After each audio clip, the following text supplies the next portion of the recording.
अस्सलाम वालेकुम रहमतुल्लाहि वबरकातुहू। तो दोस्तों, अभी मेरे हाथ में हमारे प्यारे नबी मोहम्मद मुस्तफ़ा सल्लल्लाहु अलैहि वसल्लम के ऊपर जो बायोग्राफी के ऊपर जो बांग्ला में किताब है वो मैंने हाथ में ले लिया है। और कल हमने क्या पहला पेज पढ़ा था और पहला पेज में क्या लिखा था वो जाना था हमने। आज हम दूसरा पेज पढ़ेंगे और दूसरा पेज में बाकी का स्टोरी क्या है और बाकी मतलब तब का हालत कैसा था वो सब जानेंगे। तो अभी मैं दूसरा पेज पढ़ना स्टार्ट करती हूँ।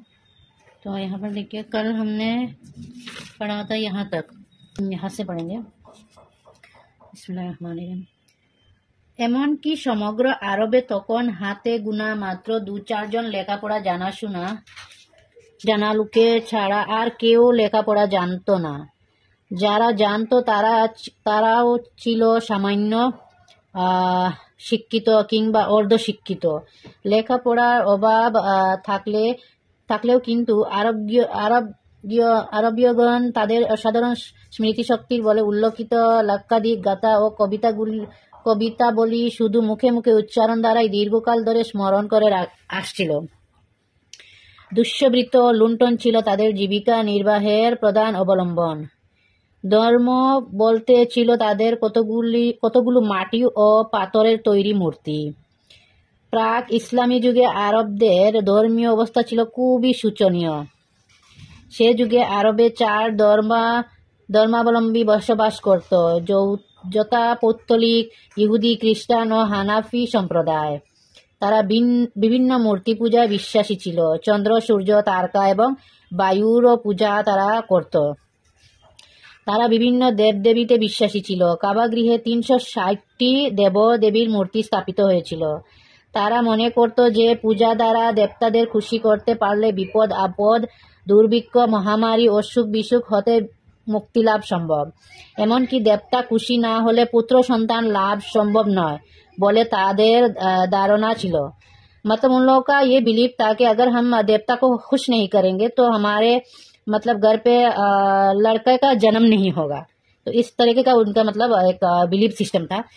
তারা কোনো কাজ आरंभ করার पूर्वे देव मूर्तिर संगे परामर्श করে নিত। कोई भी काम स्टार्ट करने से पहले देवो जो मूर्ति है उसके साथ मतलब परामर्श मतलब एडवाइस लेते थे, उसके बात करके वो एडवाइस लेते थे। उनका यही बिलीफ सिस्टम था। ইসলামের অন্যতম প্রধান নবী ও রসুল হযরত মুসা আলাইহিস সালাম এর উম্মত ছিল ইহুদি সম্প্রদায়, কিন্তু তারা তাদের নবীর শিক্ষা ভুলে গিয়ে ধর্মীয় ও আধ্যাত্মিক ক্ষেত্রে এক নৈরাজ্য সৃষ্টি করেছিল। इस्लामेर मतलब दूसरे जो नबी थे, प्रधान नबी थे, जो रसूल हजरत मूसा अलैहिस्सलाम थे, उनके उम्मत जो थे यहूदी है। लेकिन उन्होंने क्या किया, उन्होंने मतलब अपने नबी का जो आदेश था, उन्होंने जो कहा था करने के लिए, उस तरह चलने के लिए, उन लोगों ने वो सब छोड़कर अपना ही एक सिस्टम बना लिया। उन लोगों ने अपने हिसाब से तारा জাহেবা के পৃথিবীর সৃষ্টিকর্তা ও নিয়ন্ত্রণকর্তা মনে করত। এতে ধর্মীয় আধ্যাত্মিক ক্ষেত্রে বিশৃঙ্খলা সৃষ্টি হয়। বনি ইসরাইল বা ইহুদিগণকে হেদায়তের জন্য আল্লাহ হযরত মুসা আলাইহিসসালাম, হযরত দাউদ আলাইহিসসালাম, হযরত সুলাইমান আলাইহিসসালাম ও হযরত ঈসা আলাইহিসসালাম প্রমুখ নবীগণকে প্রেরণ করেছিলেন এবং তৌরাত, জবুর, ইঞ্জিল ইত্যাদি ধর্মীয় গ্রন্থসমূহ অবতীর্ণ হয়েছিল। अल्लाह ताला ने बनी इसराइल को मतलब यहूदीगण जो है उनका हिदायत लाने के लिए, हिदायत के रास्ते पे लाने के लिए अल्लाह ताला ने मूसा अलैहिस्सलाम, दाऊद अलैहिस्सलाम, सुलेमान अलैहिस्सलाम और हजरत ईसा अलैहिस्सलाम को मतलब दुनिया में दिया था। और जो किताब कुरान को छोड़ के जो और 3 किताब दिया था वो था तौरात, जबूर, इंजील, ताकि वो लोग सीधे रास्ते पे आए और एक ही अल्लाह के हुक्म पे चले, मतलब अल्लाह के रास्ते पे। কিন্তু দুর্ভাগ্য, ইহুদি সমাজ সুপথ লাভের এত সুযোগ সুবিধা পাওয়ার সত্ত্বেও बदनसीबी और कर्मदोषे अल्लाह और अभिशप्त जातिते परिणत है। अल्लाह ने इतने सारे नबी देने के बाद भी यहूदी लोगों ने क्या किया, अपने ही हिसाब से सिस्टम बना लिया और उसके हिसाब से ही वो चलने लगे, जिसे जो अल्लाह ताला को बिल्कुल भी पसंद नहीं थे, बिल्कुल भी पसंद नहीं है। जैसे चुगलखोरी, বিশ্বাসঘাতকতা ও নিষ্ঠুরতা ইহুদিদের চরিত্রের প্রধান বৈশিষ্ট্য। मतलब ऐसा हो गया कि यहूदी लोग जो चुगलखोरी है या फिर जो विश्वासघातकता मतलब किसी के भरोसे को तोड़ना, और निष्ठुरता मतलब बहुत ही ज्यादा कठोर दिल का, वो मतलब ऐसे बन गए थे। उनका जो चरित्र का प्रधान रूल यही था।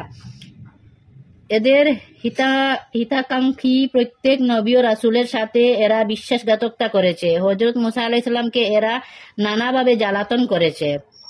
এমনকি সর্বশেষে নবী হযরত মুহাম্মদ সাল্লাল্লাহু আলাইহি সাল্লামকে এরা হত্যা করার জন্য সদা সর্বদা সচেষ্ট ও ষড়যন্ত্রে লিপ্ত হয়েছে।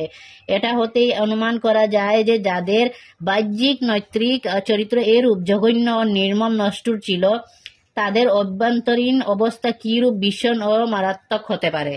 तो मतलब यहूदी लोगों ने हजरत मूसा अलैहिस्सलाम के साथ भी अच्छा बिहेव नहीं किया नहीं था। उनको भी बहुत ज्यादा सताया, परेशान किया। और उसके बाद उन्होंने मतलब इतना वो नीचे मतलब गिर गए थे कि हमारे मोहम्मद मुस्तफा सल्लल्लाहु अलैहि वसल्लम उनका भी मतलब हत्या करने का वो लोग हमेशा मतलब एक षड्यंत्र बनाते थे। तो इससे पता चलता है कि वो किस हद तक नीचे गिर गए थे यहूदी लोग।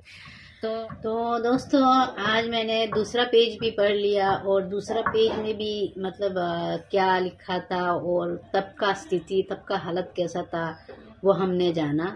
तो आज इतना ही। और फिर कल इंशाल्लाह तीसरा पेज को मैं लेकर आऊंगी और तीसरे पेज में क्या क्या मतलब वहाँ पे लिखा है, क्या क्या वो टाइम पे हुआ था, वो सब हम जानेंगे। तो आज के लिए इतना ही। अस्सलाम वालेकुम रहमतुल्लाहि व बरकातुहू।